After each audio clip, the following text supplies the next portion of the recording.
Hey, this is Matt Cain with the San Francisco Giants, and you guys are listening to Torture Cast. You're listening to a podcast by and for fans of the San Francisco Giants with hosts Willie Dills, Chad King, and Ben Lee. Let's go Giants! SF Giants! Let's go Giants! SF Giants! Dedicated to the greatest team in Major League Baseball history, the San Francisco Giants. This is Torture Cast. We're standing on top, not gonna stop. We came to play, ain't slowing down. We're here to stay, and we're stomping on whatever's in our way. I'm feeling like a giant tonight. Welcome, everybody, to the Torture Cast, the podcast by and for fans of the San Francisco Giants. My name is Willie Dills. The Giants are the best team in baseball, and I am really happy to be doing episode 64, the Joe Martinez episode. That's right, this is the anti-Mike Cameron episode. Suck it, Mike Cameron.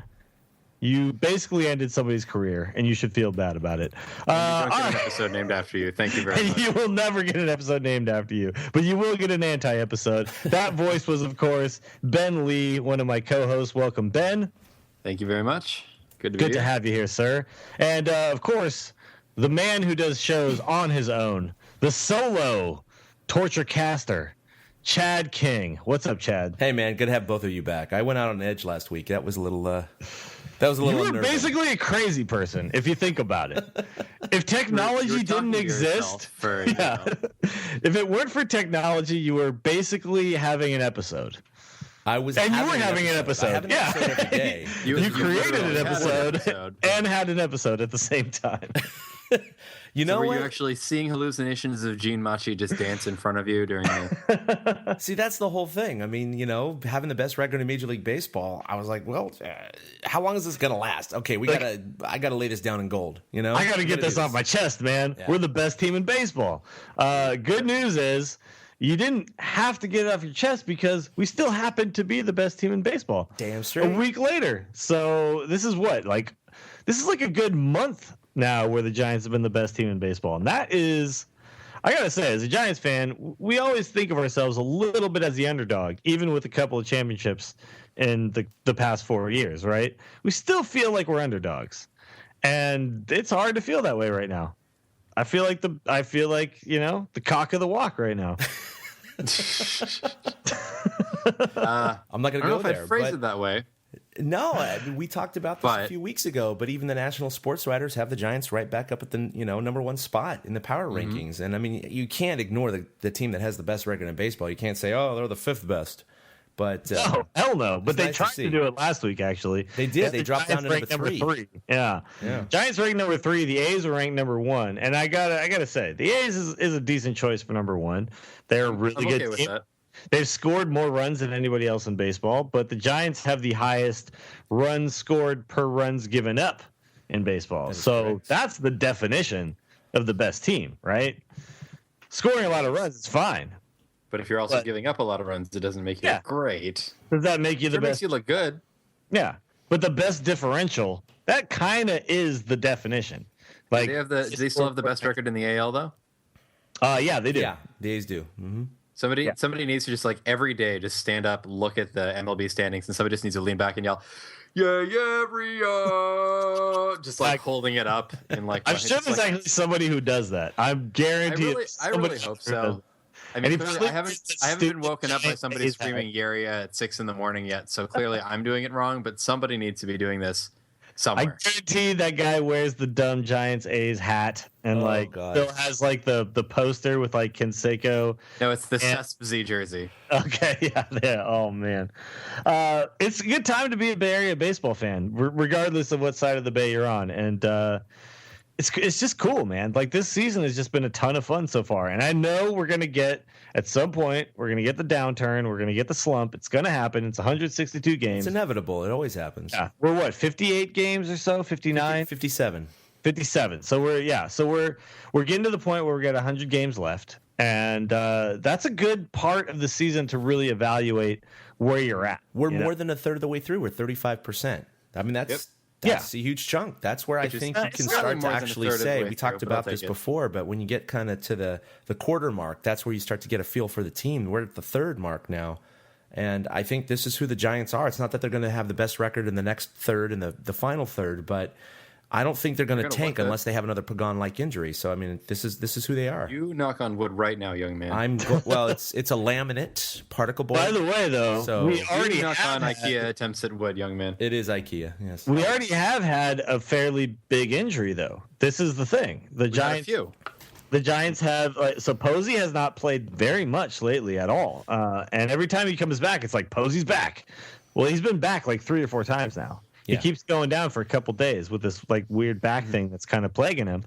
And then he comes back and he's back. And at the same time, Posey hasn't even come back and then given us a spark minus this last game. But, basically we've lost Brandon Belt for a good chunk of time.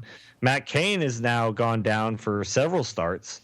And the Giants are still putting together this amazing run. We lost Santiago Casilla, who honestly was one of our better relievers. Not our best, but one of our better ones. Yep. One of the best we've ever had in the past few years. So. In Giants time wise, season wise, we've got somebody better, which has been very interesting. But as far as like his entire Giants career, Casilla's been good, and losing him was theoretically going to be a big blow to the bullpen. But George Contas has stepped up in a very big way. Yeah, Yusmeiro Petit has stepped up in a big way. Yeah, Hector Sanchez has turned out to be the best bat off the bench, which, with the exception of the last week's worth of Gregor Blanco, but otherwise, surprisingly a good catcher because I have previously talked a little bit about him as far as his defensive skills. He's framing pitches now. Look at him. He's framing pitches. He's getting beat the hell up, which is hard to watch. Like every single game, it's like, is he going to have a concussion after this one, or is he going to be fine? Is he like have a broken toe, or what's going on? But he still gets in the lineup every day. Like I think Hector right now is having maybe the most fun of his entire career. He's playing almost every day, and he's contributing in a big way. So this is probably like This is like primetime Hector right now that we're seeing. You can't really call him Hackdor anymore. A lot of people call him Hackdor. And no, this guy, he's getting good at bats in. So it's just really cool to watch this team kind of flourish where most teams would maybe start to kind of fold under just a lot of little nagging things going on. Nah, you have a sense, at least I do. It's just like their 2010 and 2012 years where it's not just one guy. I mean, it's the team of misfits, whatever you want to call it, but it's just someone new every day. Like your Machis and your Sanchez's, and now Conchas has come up and been solid. It's all these little things that every. Talking about like Tyler Colvin. Yeah, even Tyler Colvin. A couple of clutch doubles and a home run or two here and there. I mean, these things are contributing to 4, 5, 6 wins in a month, and that's what makes or breaks a season. And that's what gives a team a 19-9 record in a month, which is really not half bad. Good. Yeah, 19-9. They only lost one series the entire month. By the way, though, while the Giants have been doing this, you realize the Blue Jays went 18-4? 21-9.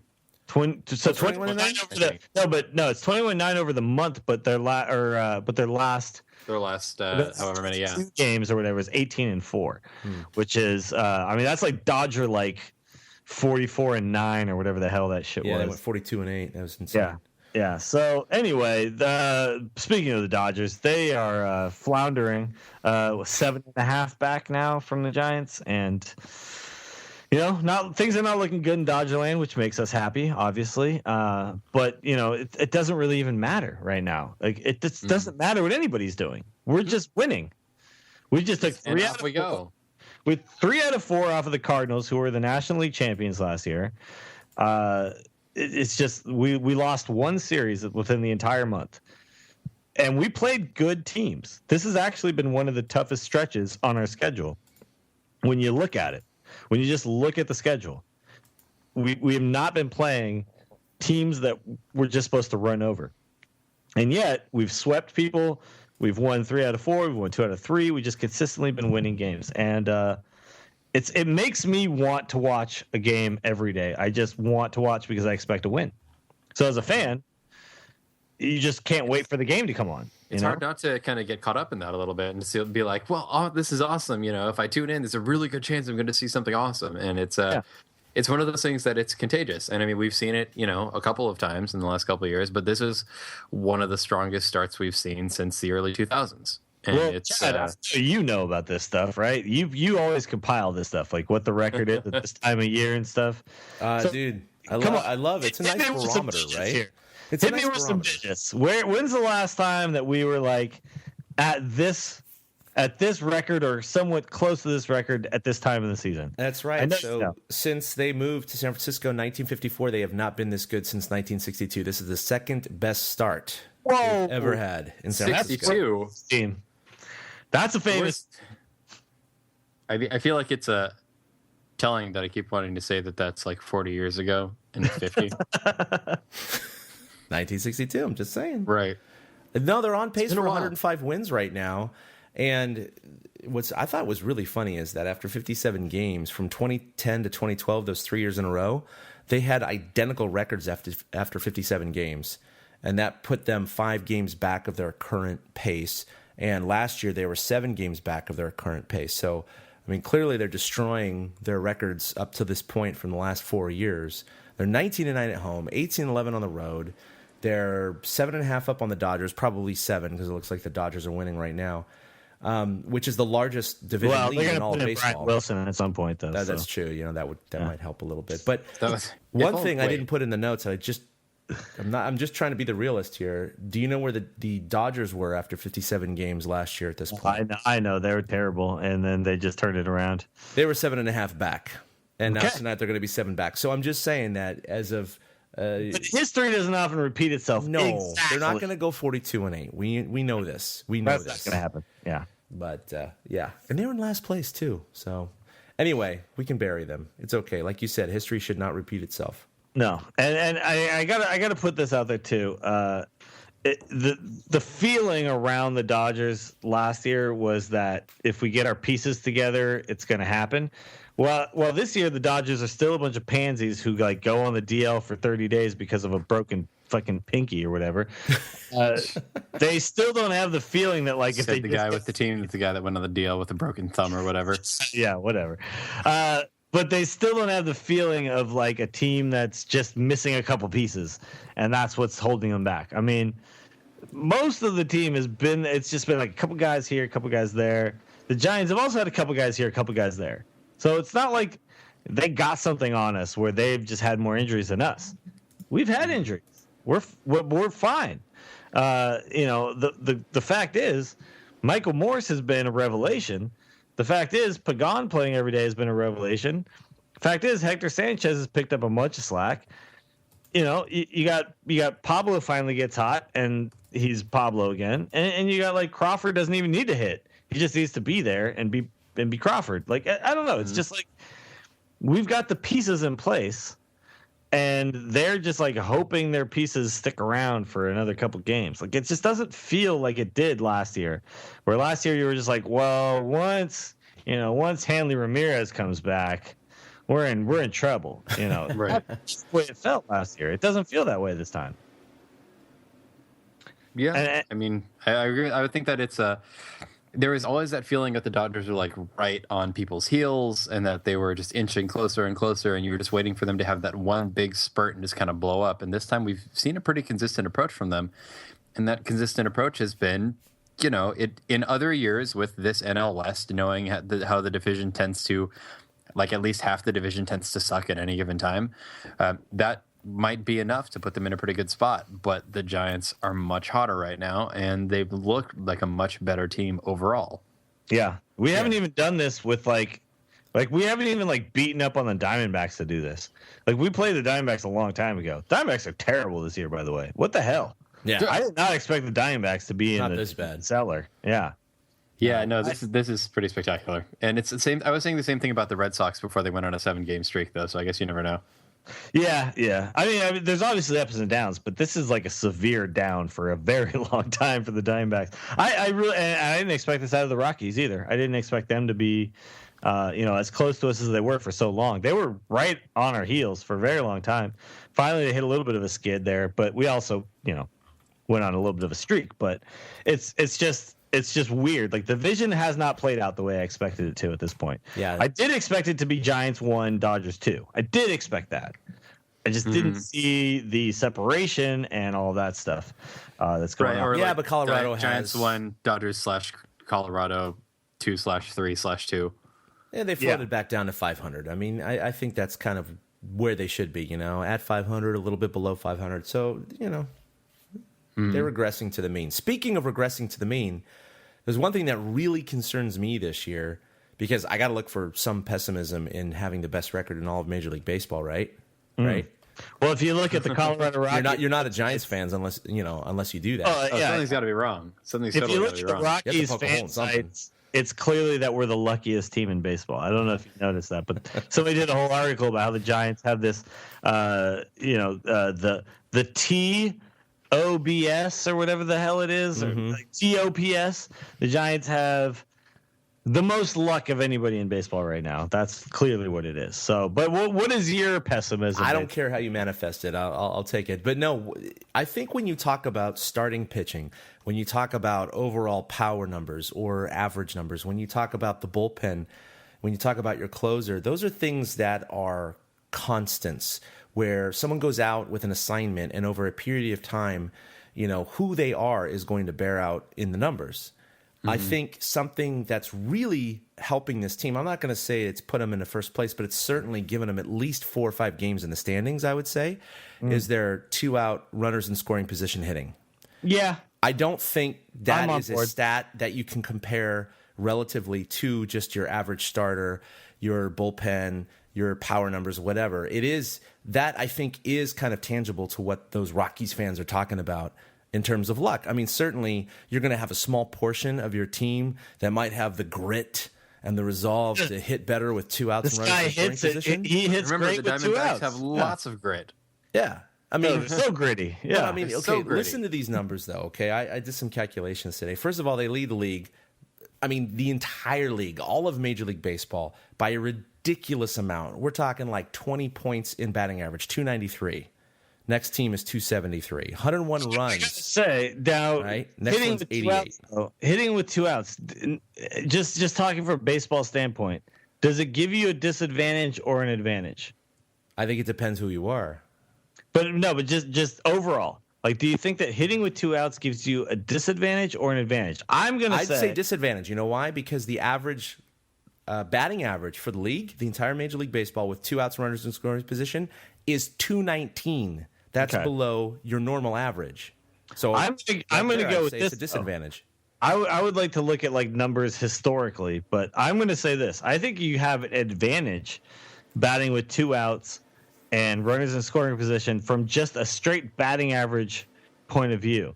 Because with 2 outs and runners in scoring position, you are not trying to just get a ball into the outfield.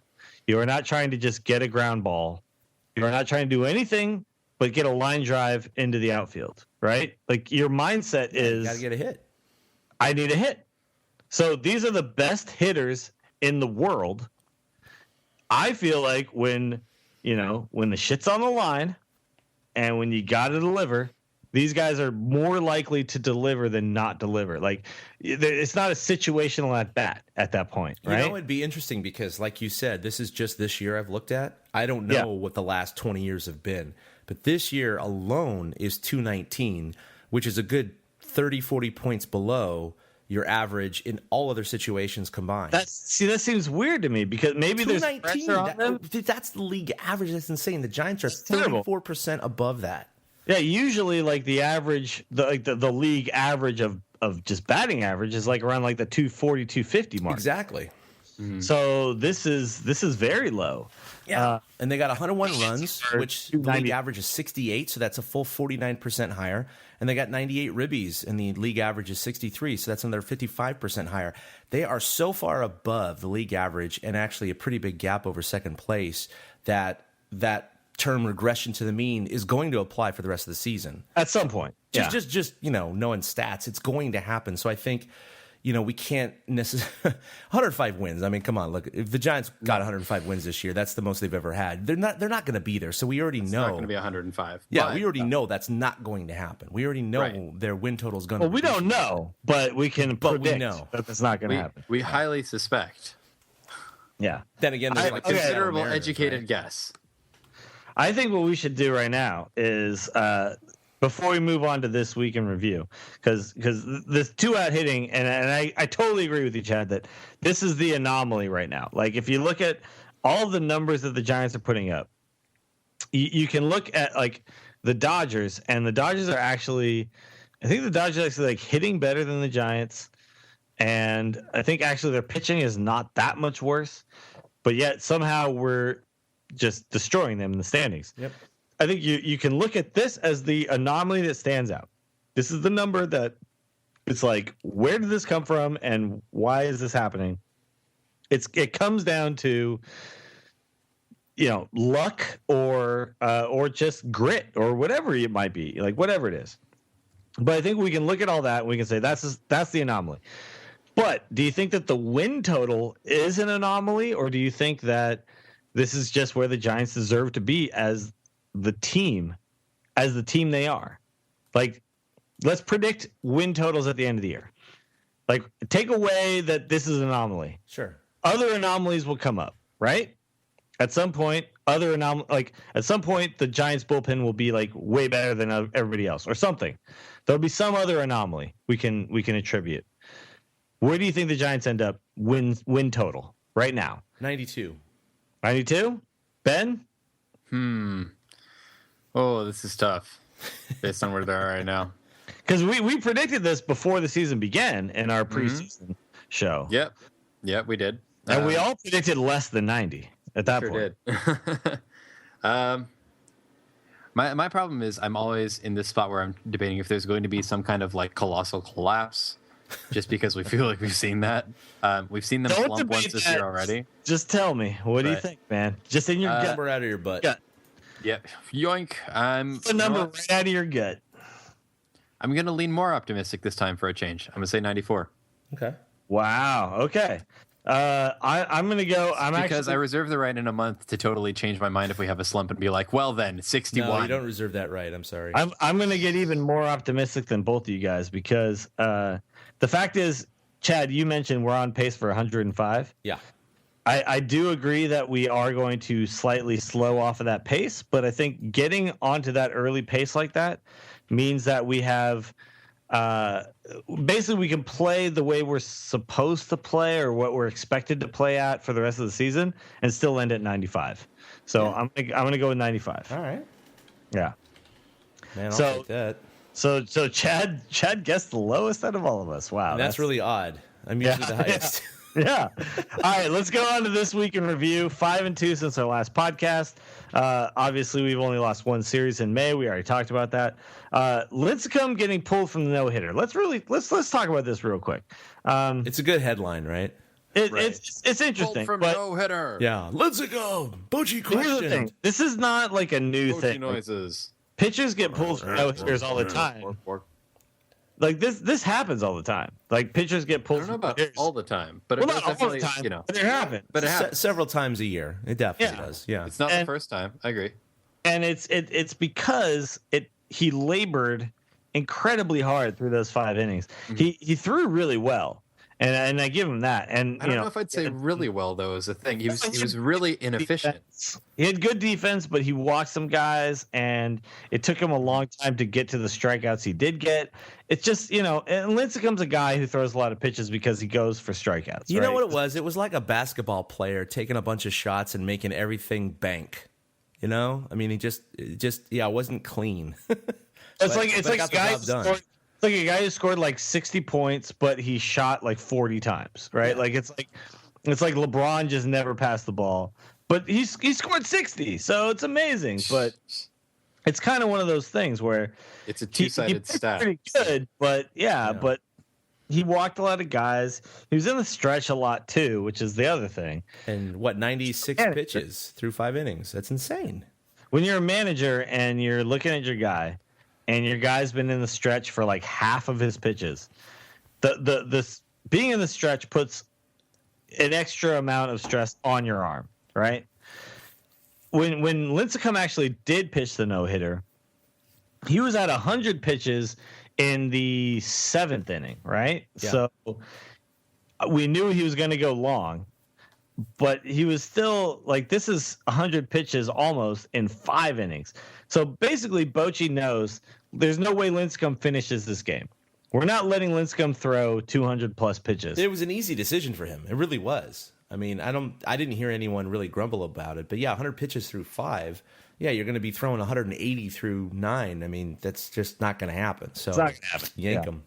What I was really hoping for, though, was the team no-hitter. I was really hoping for that. And then Affeldt came in and gave up a hit. Yeah, did you hear how much shit he got for that? Oh, I'm sure he did. Yeah, he's got a regular show now, with, in the afternoons or whatever, in the mornings, and on KNBR, and he was talking about that. And it was Tom Tolbert, sorry, it was in the afternoons. He's got a regular show, a weekly show. And so Tom was asking him, and he was very nice about it. He was like, so, I know it's not a big deal because it's not like an individual no-hitter, but it's a team no-hitter. And, you went out there and you gave up that one base hit there to Baker. And, did the team really care or whatever? And he's like, dude, they won't stop. Yes, they won't stop. This is what's great about the Giants this year is they that wouldn't give them food or drink on the plane. Oh my God! They'll be out in the middle of the game, and Buster Posey will come up on the mound and go, "Dude, you blew that no hitter for us. All right, now throw a curveball." They won't stop nagging him about it. So it's been fantastic. The Giants have maybe the best chemistry in baseball. Like, forget the best 2-out batting average. I think the Giants have the best chemistry in baseball right now. Well, they talked about that because Tom was a little surprised, and he's like, you know what, if this was a team that was struggling, or even if last year, late in the season, if this had happened, would these guys be joking like this? And Jeremy said, absolutely not. Hell, like, we're in a situation where, this is the levity you can bring to a team. You can afford to be. Yeah, exactly. It actually helps keep the clubhouse loose, and everybody's just ragging him every day about giving up the team no-hitter. But let me remind everybody that this was exactly the way the team was in 2010. Like the team in 2010 was just having a blast playing baseball. Yeah. Right. And this is the team is like that now. And considering the horrid 2013 season that the Giants had, it is just incredibly refreshing to see those guys back having this much fun. Like, all these guys, like, the people took contracts. Hunter Pence could have got more money than he got. All these guys wanted to play here. You got Michael Morse wanting to come here. Mm-hmm. You got a lot of people who just wanted to be here, and they're just loving life playing baseball for the best team in baseball. They're loving it right now. And we have to just, as fans, this is time to just like revel in that, right? Like art is our job while they revel in playing baseball. It is our time to revel in watching them revel in playing baseball, right? Like that's the thing. I haven't had this much fun watching baseball in a long time. It's just because not just the chemistry and the 2-out hits and the pitching and everything like that, but even when they lose, I don't know. In the past, it'd be like, oh, great, it's the beginning of a losing streak. But I'm like, nah, whatever. They're going to win Get them tomorrow. 2 out of 3, Dude, next games, whatever. That game on Saturday when we lost in the rain-delayed St. Louis game, right. Yeah, was maybe one of the like lamest baseball experiences I've ever had, where I just like kept watching. Then I waited an hour, then came back, and we're losing. Oh, another rain delay. Okay. Another rain delay. Then I come back and we lose. Then guess what? The next day we win 7-0. 8-0. Yeah. 8-0. Yeah. Just Bang. destroyed them. Yeah. St. Louis Cardinals in St. Louis. Yeah.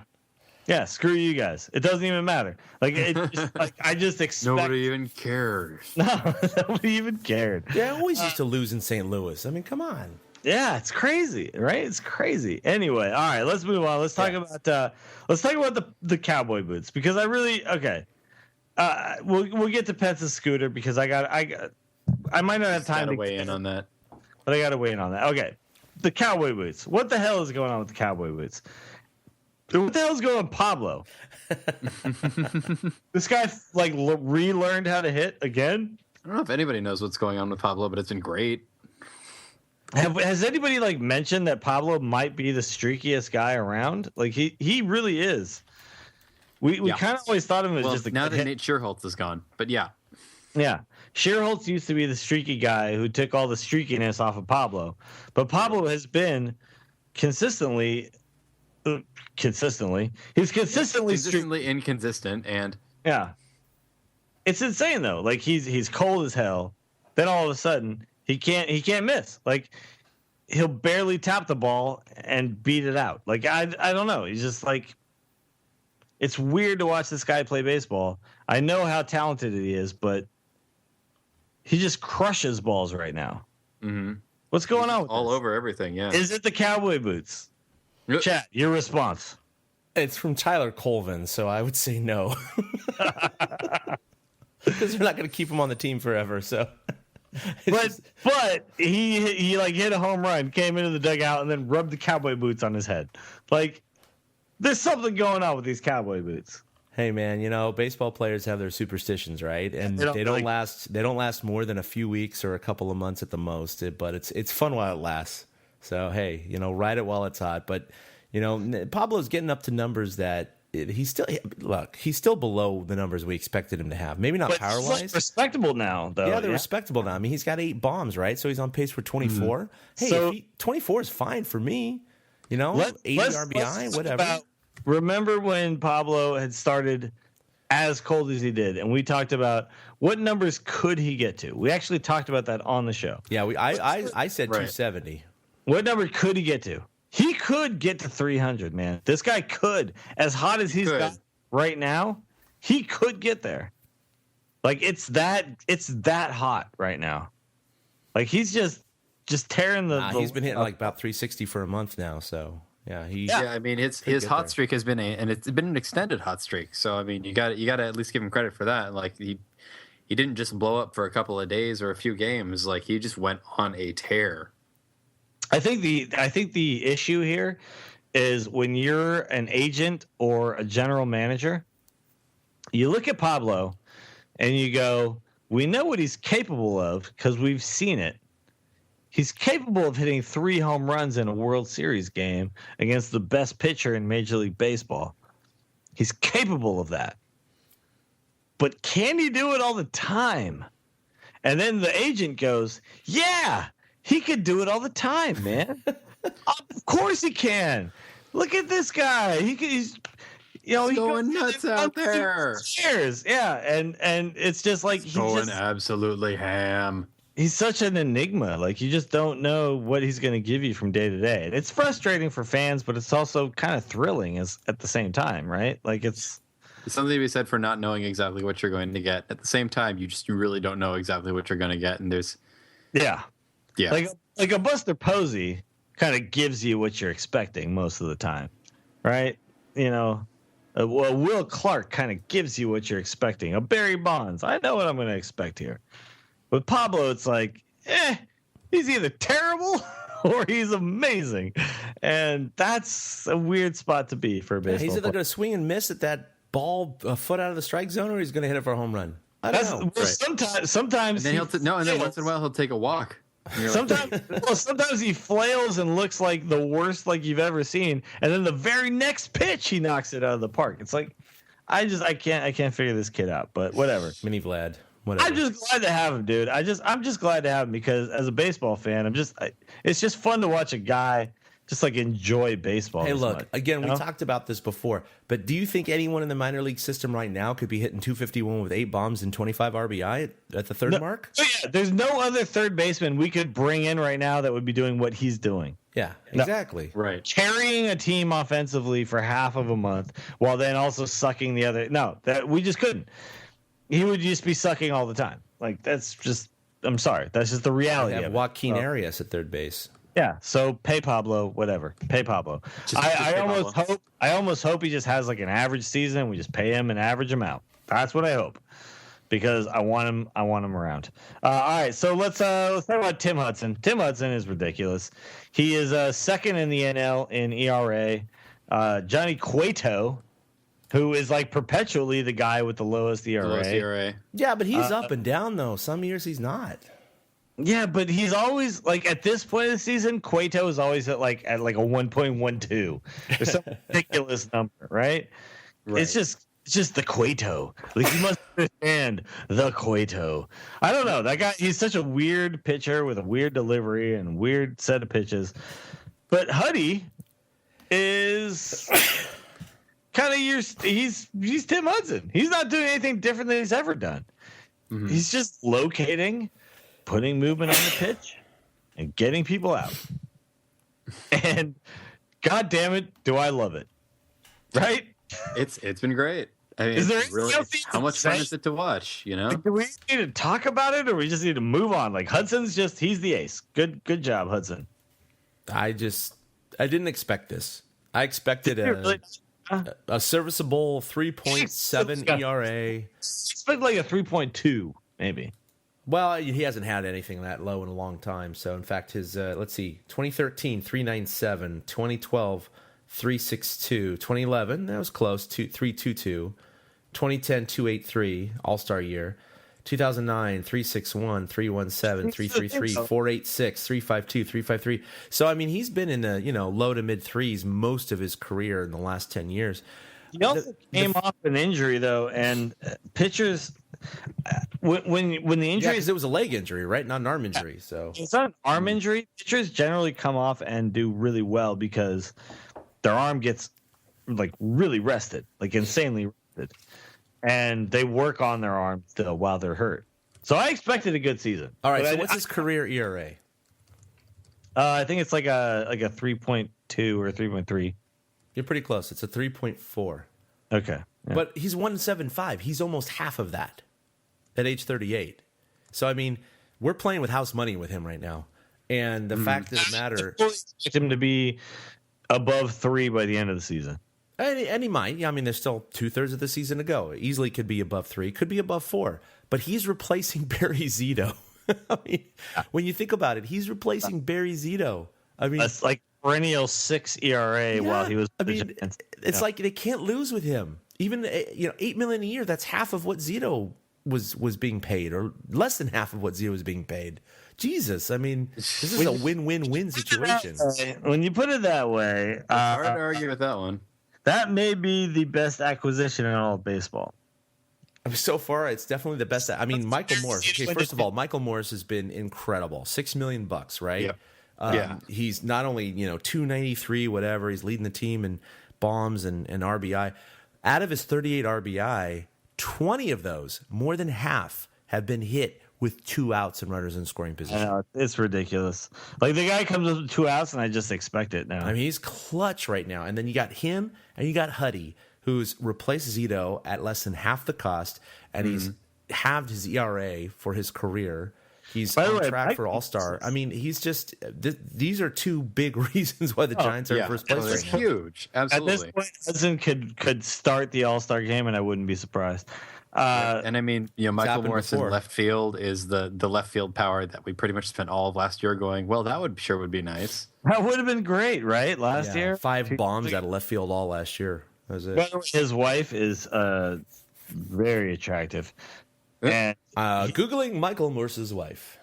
He is not the left fielder we had in 2010. Not by any means. He's a faithful married man. So, ladies, I'm sorry. Now walking the streets of San Francisco. Gotcha. No, not just crushing. But he's just a good guy. He's just amazing. Like, and him and Pence have struck up like a really cool relationship, and he just fits so well. Like you guys talked about it. You guys talked to him, and he's one of those guys that just like comes over to this team and is like, yep, here's where I belong. He's also huge, but that's separate. Yeah. But I could see this guy lasting with the Giants for several more years now during basically his prime, and that would be really fantastic as a Giants fan. I hope so, because it was just a 1-year contract, right? Am I mistaken about that? 1-year contract. But the thing is that at the end of this year, considering what the Giants might end up doing, if the Giants do what the Giants have done in the past few years, and the way even years organization have rewarded players who helped them along that journey. Yeah. Talking about Scooter. By overpaying them, yes. Talking about all of them. Yeah. And you overpay somebody who potentially still has some value, which is sort of the big difference here. But yeah, agreed. Overpaying is besides the point. What I'm saying is basically that they make bid for the guy who did what they needed to do for the team and the guy who brought value to the team. Morse is like in line for that coming real soon, you know? Like Aubrey Huff got $22 million for 2 years. Right. Well, And it's hard to argue It that still part. just doesn't sound like they were sober that day. Yeah, but he did shit for 2 years. But guess what he did in 2010? Won us a world championship. Yeah, no. So, It's worth every penny. We talked about this before. Even Barry Zito, right? The ultimate overpaying, right? Even his Game 5 start against the Cardinals in 2012. Point though, like Barry Zito, we weren't going to just like give him another contract. No. But he definitely was a key piece of both of those championships. So Barry Zito, I'm just gonna always look at that guy as a guy who won twice. You know? Yeah. I'm never looking at that guy any other way now. He's gone. It's fine. He We're won when past it really those counted. times. Guess what He that won guy, when it really counted. guess what that guy did? He won 2 world championships. Yeah. Guess what that guy did? Well, A lot of guys. he watched one and he won one. Yeah, but he watched won a lot one of and he really won one. important He games in the did second. he did as much as we did for 2010. True. Dude, that entire season he pitched and he won a couple of key games. He did. I know. Like key games down the stretch. Just that postseason, though. I'm just saying. Post we left him off. Yeah. Postseason, he did as much as us. He also sat there and cheered his team on and didn't bitch at all. No, he didn't at all. He Like, didn't at all. The dugout.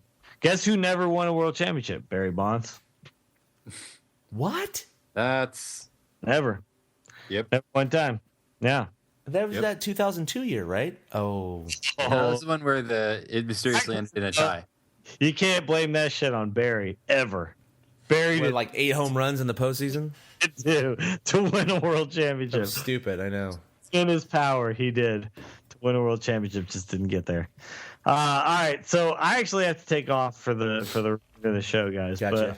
But you guys to go over the big questions. Tweet at me, bros. Favorite guys and hate these guys. Can I quickly though, before I leave, talk about my favorite guy and the guy I should hate? Please Do do. All right. So, my new favorite guy, the guy who returned Hunter Pence's scooter. Favorite guy. That's legit. That scooter came back, and Hunter Pence, I could tell he was so happy. Yeah, it was some schmuck who stole it, and if it wasn't Hunter Pence, he would have never returned it. But, you know, it was Hunter Pence, and he was like, oh, I feel bad now. Or he pretended like he found it, and some other guy stole it. But I found it. No. We should hate this guy. The guy who returned Hunter Pence's scooter. You hate him? Really stole the scooter, dude. You stole the scooter, you asshole. Don't steal a scooter, man. Come on. You're better than that. Or maybe you're not. Maybe you're just Well, according to him, he parked it inside of the restaurant. Right, It wasn't even so- outside. So someone had to actually have access to Well, back here's what I'm room. assuming. I'm assuming that some drunk guy thought it would be hilarious to steal Hunter Pence's scooter.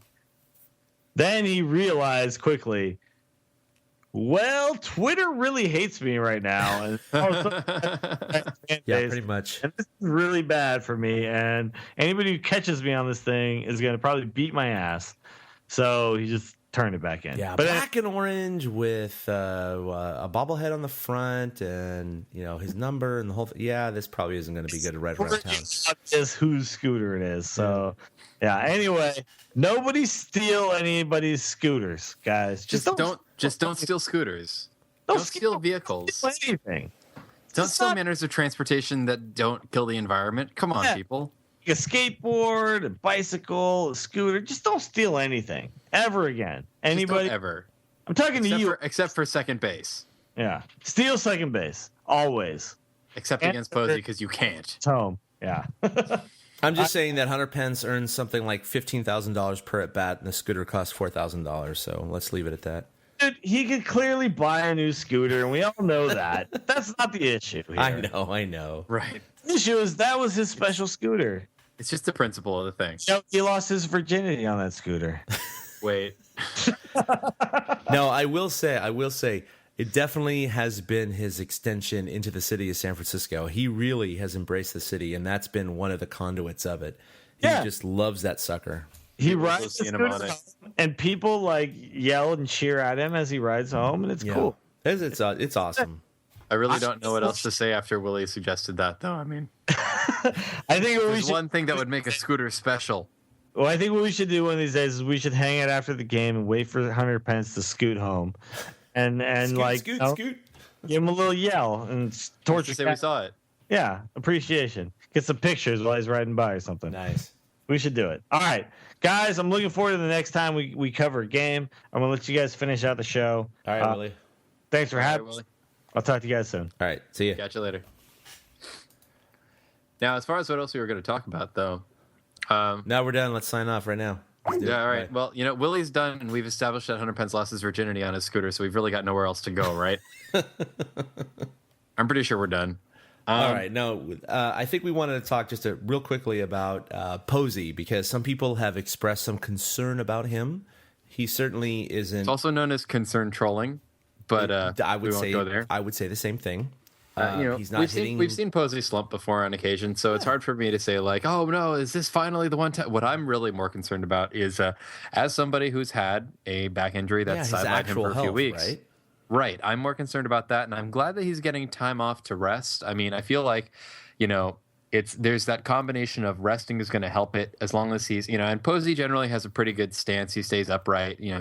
He's trying to find a different position to catch in as well to try and make it work. It's something that can really just nail you to the wall. It really can just leave you just like, you can't walk if one of those really gets going. And fortunately, very few ball players get to a point where they're pulled from a game and you don't see them in the dugout for a back spasm related issue because the teams can deal with that. But something like that happens, you could have Posey gone for a while, and so losing him for a couple days at a time could still mean that he gets into more games overall than if he goes for one bad swing and ends up just torquing a disc in his back. No, I mean my wife suffers from a slipped disc in her neck, and I haven't had anything that serious, but I have had fire back and pinched nerves and things like that. I mean, you sneeze and it hurts. Right. Thinking about going up to the plate and swinging a bat, a 32-ounce bat, hard. Right. And that's something that just you cannot do effectively or well with a pinched nerve or a neck problem or a back problem or whatever. I mean, that's just the core of your body. And I know you've had those back issues, with dancing and everything else. And it's just something they're getting better, do. But it's something that you have to keep in mind all the time, and it's something that you can't fix as easily. It's not something that you can really just say, okay, well, I'm healed, so I'm just going to go back to what I'm doing. You have to change everything. And it's something that if you change everything early enough and figure out ways to kind of preserve what you're doing, it's something that you can get back to and say, okay, well, I'm not going to hunch over when I'm doing certain things. I'm going to change the way that my stance works. You don't get a lot of power out of your back. You get it out of your legs and out of your hips. So if you're going to actually be doing things like swinging a bat and you're doing it with your posture at all weird, you're going to break something. And so, I mean, Posey's has never really been a big issue, though. But I mean, pitchers always have this big concern because, if they have a leg injury where their arm is fine, right? They don't need Tommy John surgery or anything. They go out in the mound, their hip hurts, their knee hurts, their ankle hurts, whatever. They adjust their landing position or their push-off point or how much they stride. Right. It's going to translate to different mechanics in their upper body. And those different mechanics can lead to serious issues with wear and tear on different joints or different forces. And so these things can connect to one another. So even if Buster Posey is having a back issue and he can't even swing that well, it's always possible that he could be adjusting other parts of his body to compensate. And yes, I agree with you. I don't see any problem with giving him, he's had 3 or 4 games off, and then he played, in that last game in St. Louis, and had and I mean, you don't want to end up losing him for that kind of ratio. But if it's possible that giving him a couple more days off now leads to giving him a few less days off later, but overall, we've always kind of seen that we should rest Posey kind of thing, and so I think that because Sanchez is a suitable backup, and because we've got Andrew Susac presently in the minors who potentially can come up and do some good, you're not it's not going to be that different from what we're used to seeing. It is a little bit. The balance is going to tick a bit more towards Sanchez, and Posey is supposed to be our backup first baseman, so that does put him in a weird spot a little bit. But it's not as devastating as if he was, it's not like Yadi or Molina going down. Because, I mean, Yadi's kind of an Iron Man at times. And Posey's always been pretty healthy for the most part, but the Giants are just playing it real carefully because, well, when you've got enough people firing in the lineup and you don't need Posey just to win, you're in a position where having Posey gives you a better chance. But we've got some, we've been doing well enough that it's like, if you're going to rest him now, and that means that you have him in August and September, you do it, Like, if you can rest him while Pablo's hot, and you can rest him while Hunter is hot, you can rest him while Gregor Blanco is hot. I mean, so you have someone to put in that outfield, then you do that. And you say, okay, you know what? If we need him later, then we need him later. And let's say by the same token, if we need him later and we've destroyed him now, what the hell do you do? So, yeah, I mean, I actually am not too concerned about Posey short term. I'm concerned about Posey long term. And so the stats really aren't a big deal to me. Obviously, they make for good headlines and they make for good chatter. So KNBR will probably be all over that, but they don't know what else to do with themselves, so it's fine. But it's not really like I still don't see Posey as an issue with this team right now, personally. No, not at all. Yeah. Hey, I just was I was looking at MLB.com, and the Dodgers beat the White Sox tonight, 5-2, and they had a big picture of Clayton Kershaw with the front of his jersey and the red numbers and everything like that. And I heard this a few years ago, and I just wanted to remind Giants fans of the Giants' link to why the Dodgers have red numbers on the front of their jerseys. I don't actually recall this one. Now, you'll think about the Dodgers, they're white and blue. So why the heck do they have red on the front of their jerseys? I mean, it literally makes zero sense to someone who doesn't know the story. So in 1951, the Dodgers had that incredible lead over the Giants in the National League.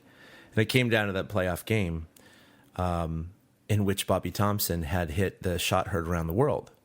Mm-hmm. Well, prior to that, because televisions were not made in color yet, it was all black and white. Red has a very good contrast on black and white televisions. And so Peter O'Malley had already designed the Dodgers uniforms for the 51 World Series to have those red letters on the front of the jerseys to help fans identify who the players were during the World Series on TV. Because it was, TV was kind of just burgeoning then, and it was just getting to a point where a lot of people in the United States had televisions. But again, it was all black and white. Well, they basically had made all the jerseys, and unlike today where they have 20 different jerseys per team for alternate Sundays and days where Tuesdays when the sun is at and now we've got and camo the moon is doing this, and you got breast cancer awareness and the Fresno Grizzlies have Harry Potter night, R2D2 Star Wars night, whatever. Somebody's wearing Spider-Man. Anyway, they didn't have the ability to do that kind of mass production of uniforms back then, so they used the uniforms in the 52 season. The leftovers from the 51 World Series that they had made. And it just kind of stuck. And so that's just kind of born into tradition. So I think it's really interesting that the Giants have a very distinct link with the Dodgers' red uniform numbers, because it's not that they wouldn't have still had the red numbers if the Dodgers had appeared in the World Series, but the fact is the Giants did knock the Dodgers out of actually appearing in the 51 World Series, and they kept those uniform numbers. So anyway, just for anyone out there that always wondered why, because as a kid I always wondered why do the Dodgers have no red in their colors? Why are they wearing red on their jerseys? Right. Yeah. I never really thought about that. I just it's very bizarre. Figured that's what they did. It's kind of like, let's put pink on their uniforms. Yeah. Right. Or why did the Detroit Tigers use black as a third alt color? Yeah. But they do. Yeah. And it's things like that. It was like, okay, whatever. Yeah, whatever. All right. So we also want to know what the hell is going on with Machi. He's been kind of the butt of many jokes for Giants fans for the last couple of years, but this year he seems to be for real. One earned run in 27 innings pitched. And that's in 27 innings pitched. Not 3 or 9 or 12. where it's fun with 27. small sample sizes. Like for a reliever, 27 is a decent starting sample size. Yeah, because he's on pace for his 75, which is normal for a reliever of that caliber. Maybe even slightly higher for some. Yeah, depending on how often you get in there. But even if he gives up 10 more runs and he still has 70 innings pitched, he's still going to have a 2-something, 3-something ERA. Right. So I mean, it's hard to been the know. real deal. Like, let's look at it too, though. Machi has exhibited a couple of traits that are making news now because it almost seems like we didn't notice or didn't have a chance to notice before. He's fast. He's surprisingly fast. Mm-hmm. And he's very athletic. He finishes his throws in at least an okay position to try to field, and he's been fielding very well. I can't count the number of times that I've already written down like 1, 2, 3 double play when I was marking an inning while Machi was on the mound, because Machi will snag the ball, throw it to home, and then it's like a bases loaded situation, things like that. Because he's got the ability to do that, and it's something that I definitely wouldn't have said like, oh yeah, Machi's one of the more athletic pitchers on the team. No. Not last year I wouldn't have said that, but there it is. He's moving very smoothly and very effectively, and he looks good. I mean, he's also got his pitches working for him though, and that's that combination of the two is really what's doing it, I think, because we're talking about things about Machi we didn't before, but it's because we're getting more opportunities too. He's getting into games, he's more often, he's going deeper into them, and he's developing some consistency that I feel like I didn't expect I knew he was not bad last year, but he's moved past not bad this year, at least so far. So, I mean, that's pretty impressive. No, absolutely. I mean, again, the bullpen has been the best in the major leagues, and he's been the leading candidate for the bullpen. So, hey, Machi man, whatever, man, continue your good stuff. Whatever you're doing, stick with it. Just keep doing it. So, armchair manager. So, we kind of been talking about this. I'm going to use my air quotes, conflict, I guess you could say, controversy, for a couple of years now. But Bochy is planning to pair Tim Lincecum and Hector Sanchez in the near future. He apparently said it's not intentional, but he may keep it that way.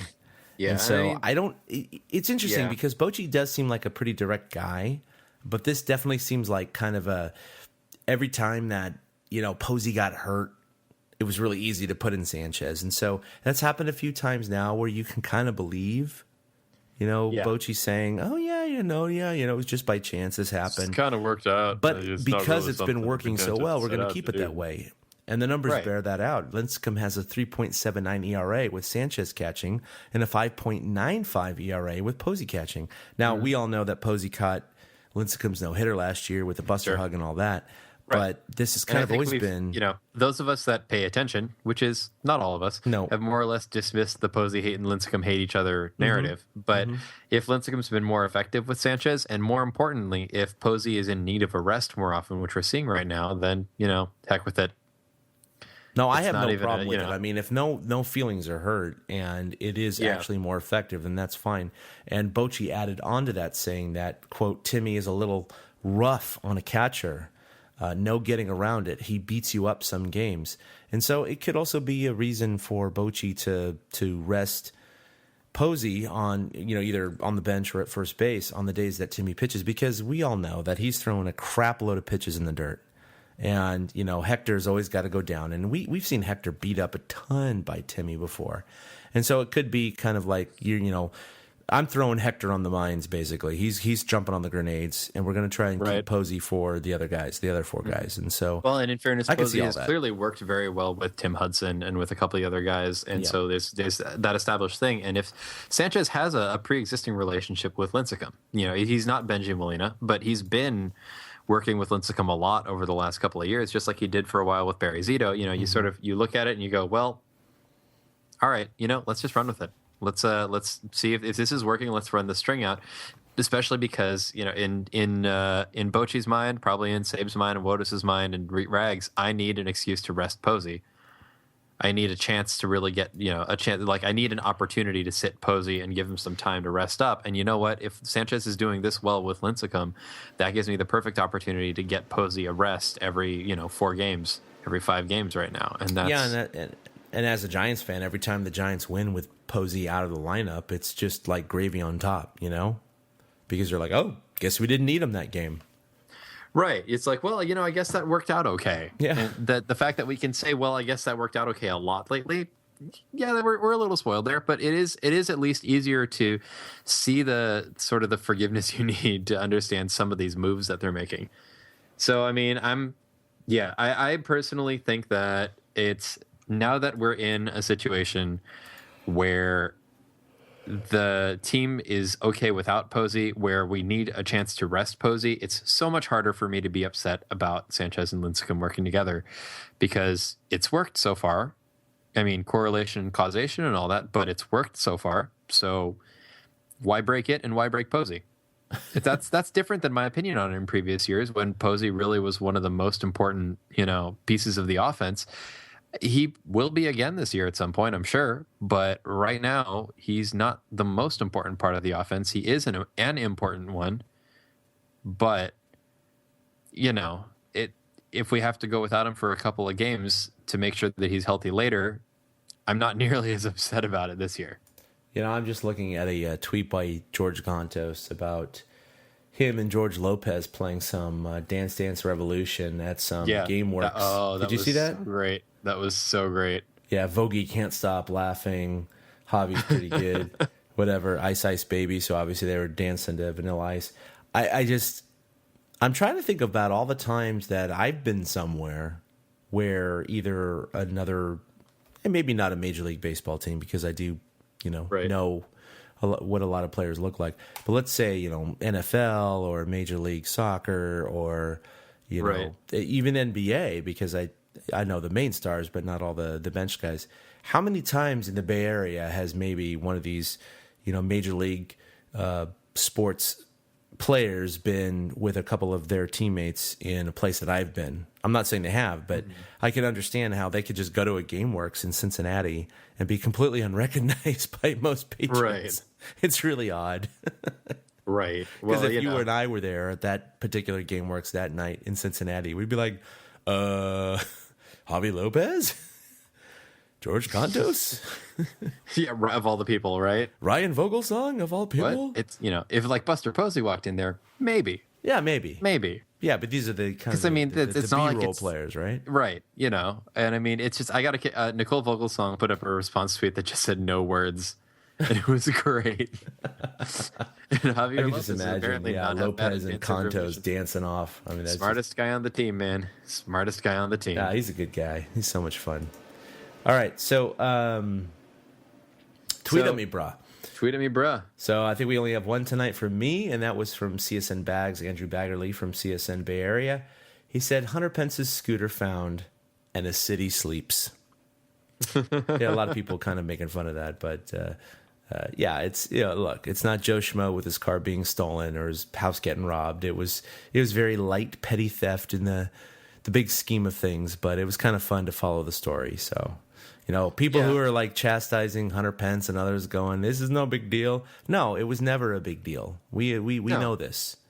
But of course, it was a fun story. One of those things that it was very San Francisco of us. Yeah. To be like, this is why we're super excited about this, is because these are the guys that that you get to hang out with and chat with and feel like you're part of their community, just because it brings everybody together going like, well, where is it? What happened? Here we are with the scooter. Maybe if they talk about it on CNN, something will get done, or they'll just talk about it on CNN for the next 3 months. It's a very loose team, and it's a very loose fan base, and a lot of the time, and it fit together well. But it's funny because such a big deal was made out of it as a result that people were like, stop talking about the damn scooter already. And it's like, you really think we're not paying attention to the baseball? Because that's happening too. That's happening. It's fun. It's totally fun, and I'm glad that he got it back. But it's totally fun, and it's true. That meant everybody finally got to be like, well, I guess we'll come up with all the jokes for it being returned, and then we're done. All right, Let's pick some favorite guys. Who? We already established that whoever returned Hunter's scooter is Willie's favorite guy. We also established that whoever returned Hunter's scooter is Willie's least favorite guy because we presume he stole it. But pretty much. Yep. Go ahead and who's your favorite guy for the last week? We talked about him a little bit earlier, but Tim Hudson, the ageless wonder, 38 years old. Hard not He's to pick having him. his ERA. So far this year, he's just fitting into this clubhouse. The team is just giving him a hard time about his age, asking him what it was like to pitch with Babe Ruth, things like that. So it's been fantastic. I mean, he's just been really fitting in very well. And just the results are astounding. I mean, I don't think anyone could have envisioned, and we talked about it earlier. We know that he could end up with a 3.5, 3.7, 4.0 ERA. It's possible, but no one envisioned a third of the way through the season he'd be second in the NL in ERA Nope. and have 6 wins and a .87 WHIP and just be Nope. dominating in every single start. He has looked incredible, and for what we expected, which wasn't a lot, he has looked absolutely astounding. You know, you look at it's funny, with the last 4 years or so, or 5 years, I should say, you had 2009, Lincecum Cy Young year, you're thinking like, oh, happy Tim Lincecum Day. Every time he goes out, you're expecting a win. 2010, maybe it was a Matt Cain or something like that. 2011, it could have been Cain or Lincecum again. 2012, it was, I should say 2011 was really Vogelsong. That was his year. 2012 was Bumgarner. I mean, and then of course last year was also Bumgarner. This year it's really Hudson. I mean, every year or every other year, it just seems to be like it's not the same guy. Even though they've had kind of the same core of 3 starters, it seems to change every year. And I think that's the sign or the signal of the strength of a great starting rotation, is that it's not just your ace year to year to year to year. This isn't the Mariners and Felix Hernandez, where you're not sitting there and going, I don't know okay, a single other pitcher on the Mariners. I'm just saying. I mean, I know a couple, but I'm a little biased because I pay some attention to the Mariners. Sure. I may have texted a friend the word Kyle Seager a lot of times today, just because he got the strangest triple I think we're ever going to see. And that's all I'm going to say about it. If you hear about this, you should go and look it up yourself, because it happened. That's really all I got. I don't know how it happened, but it did. Anyway. So with that said, let's see. I'm gonna go ahead and pick a favorite guy as well.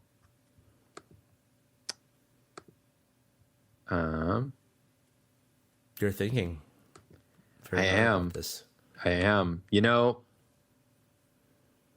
Yeah, I'm gonna stick with the person I was thinking of picking at the beginning of the show, and that's Pablo Sandoval, to be honest, because he's, I think it's we always call this section our new favorite guy, and I think it's safe to call him my new favorite. He has not been my favorite for much of the season. There's been contract talk, and there's been just abysmal hitting and abysmal plate approach, and he's putting some stuff together. He's had a real nice hit streak for a while, and it's hard not to feel good about where he is right now.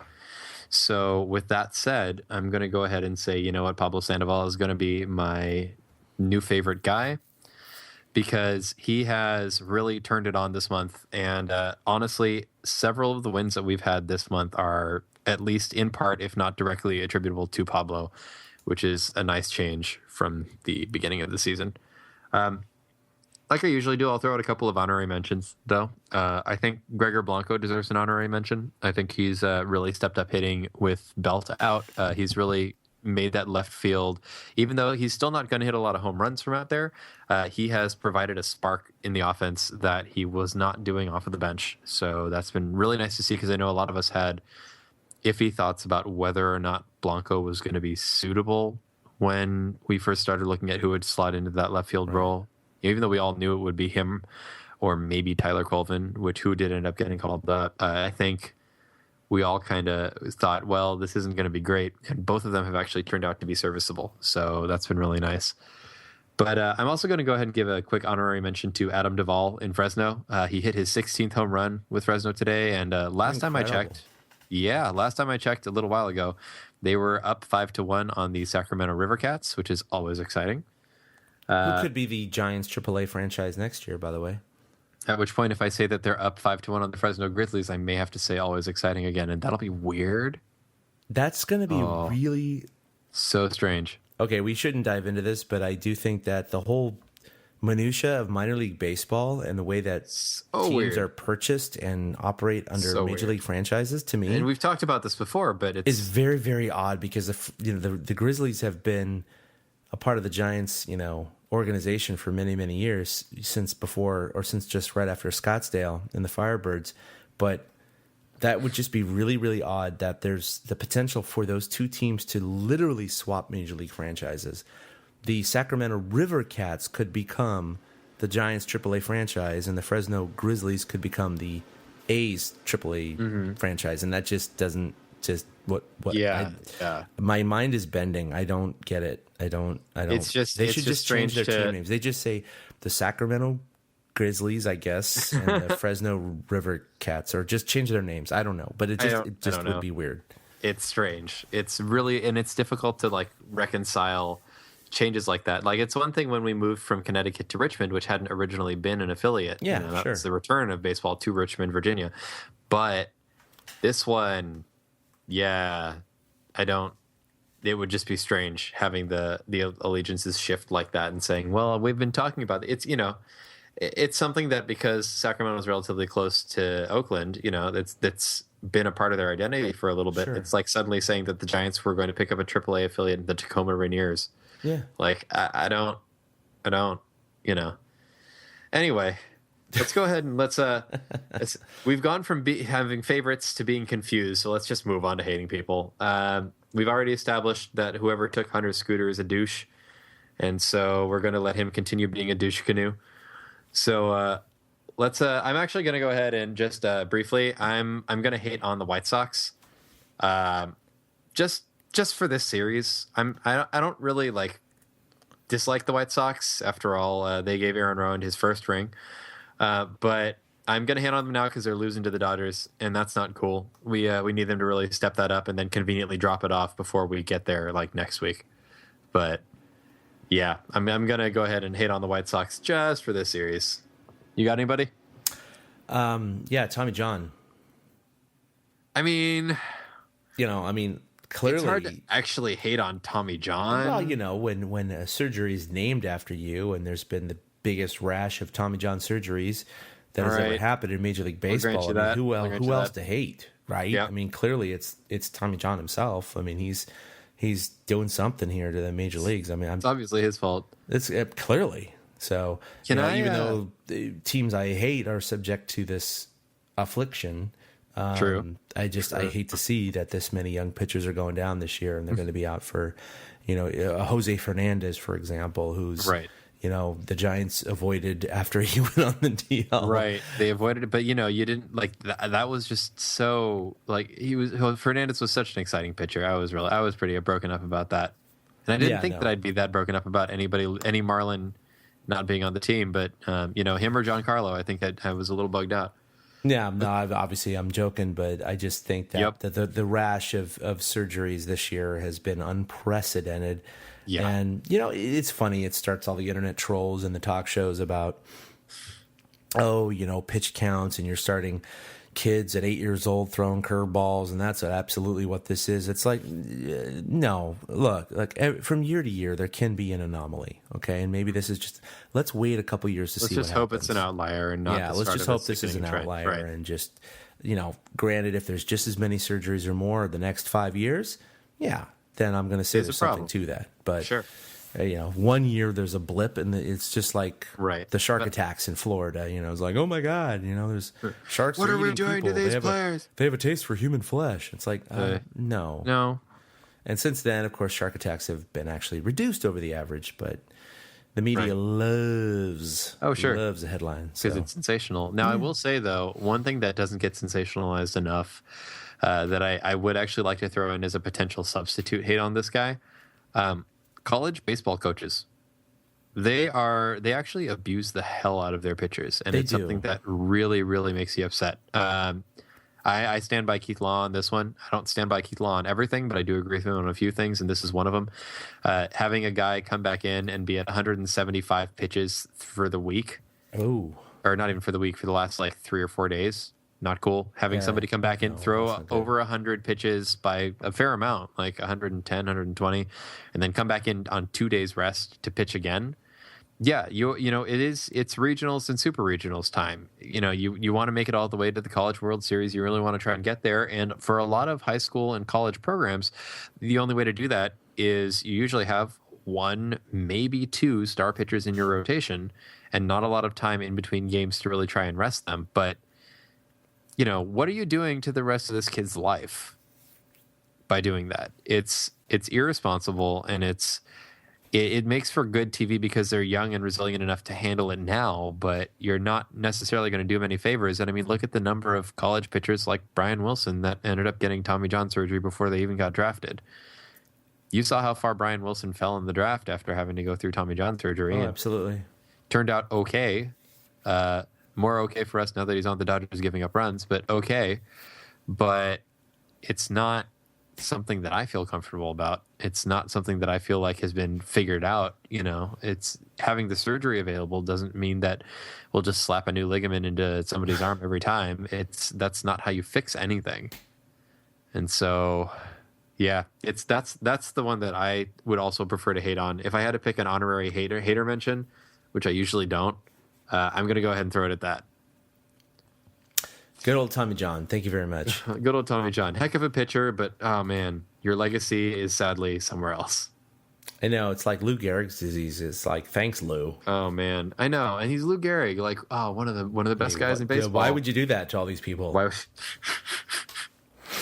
I'm sorry. I'm not trying to be offensive.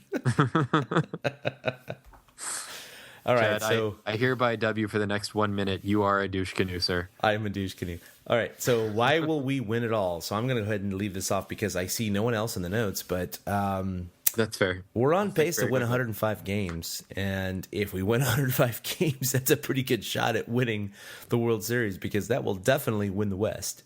And from there on, who knows what could happen. But, man, if this team can actually achieve that kind of win total, I'm going to feel pretty damn confident heading into the playoffs. So, yep, that's a pretty obvious one, but that's what I'm going with because I don't think they're going to be on a pace to win 105 games the rest of the season. So that's why I'm going with it right now.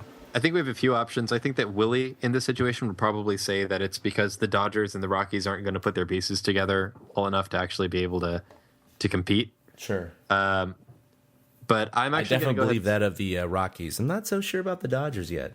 Dodgers still have a chance. I hate counting them out because the instant you do that, they will sneak back up and bite you. Well, again, they have the biggest lead of all the division leaders, but 7 games, a third of the way through the season. I mean, they had a 9-game lead over the Atlanta Braves at the All-Star break, and they lost that. So, I mean, let's just shut up about the big lead, okay? Just anything can happen. That's it's theoretically catchable until they're mathematically eliminated. I continue to live in mild fear of the bums. So, oh hell yeah! I'm going to go ahead and say though that if we're going to win it all, it's because we're responsibly resting Buster Posey. It means that we have Posey all the way through to the end of the season. That he's going to be intact. That he's going to be functioning. That he's going to be hitting. And I think that means that we aren't suddenly forced to rely on Hector Sanchez as a starter and Andrew Susac or Guillermo Quiroz as a backup catcher. And I think that's responsibly resting Buster Posey, even if it turns into a period where Buster Posey is the backup catcher for Hector Sanchez on and off, kind of like it is right now. Buster Posey will become the best backup catcher in baseball. And that is still a much better position to be in than suddenly talking about Guillermo Quiroz. Sure. So I personally would say that if we're going to win it all, it's going to be because we took the best hitter on our team, or who has, at least in the last few years, been the best hitter on our team, and not tried to screw him into the ground. So I'm going to go with that. If we pay good attention to one person on the team, that keeps us from getting into panic mode. And if we don't get into panic mode, we can keep coasting like this. I mean, we've done it before, so why not think we're going to do it again? They're heading into Cincinnati right now. If they could take 3 out of 4 in St. Louis, Cincinnati has not been playing the best ball. The Giants have been second in the NL, so I'm going to say first in the NL in home runs because Colorado doesn't count. Maybe they're going to feast upon Cincinnati pitching and the ballpark this weekend. So or this week. So let's see what happens here. But then after that, they return home. But I mean, being on the road is typically considered a disadvantage. But this year, they are 18-11, and 19-9 at home. They've been playing pretty much the same winning percentage baseball either way, and that's just a huge sign of a playoff team. Because a lot of these teams who kind of stick around for a while are playing 500 on the road or even below 500 on the road, but really excel at home. See Colorado. Yeah, there you go. Yeah, especially with their splits, right? Right. I mean, it's insane. I mean, It's on the insane. road, It's they're below absolutely average, actually. So that's not a testament to how good they are. You put the San Francisco Giants, their home park is Coors Field. I guarantee you they're hitting just as good or better than the Colorado Rockies at home. I really do. I mean, that's just, it is. It's just a figure of the stadium itself. So the fact of the matter is that the Giants are second in the NL in home runs, playing in the ballpark that is considered probably the best or second best pitching ballpark in all of baseball, and yet they still have those numbers. Absolutely, if they played in Colorado half the time, they would have better numbers than the Rockies. Very different. Agreed. Yeah. So there. All right. Well, I think I've Giants out. I mean, a lot of it this week is really celebrating the fact that we went 5-2 this week. We have the best record in baseball. Which is very exciting. And this team looks comfortable and they look happy and they look good. I feel like we got some good mileage out of that, but I've got nothing else to say. How about you? No, nothing at all. Other than I gotta go to bed. That seems like a good idea. I probably should as well.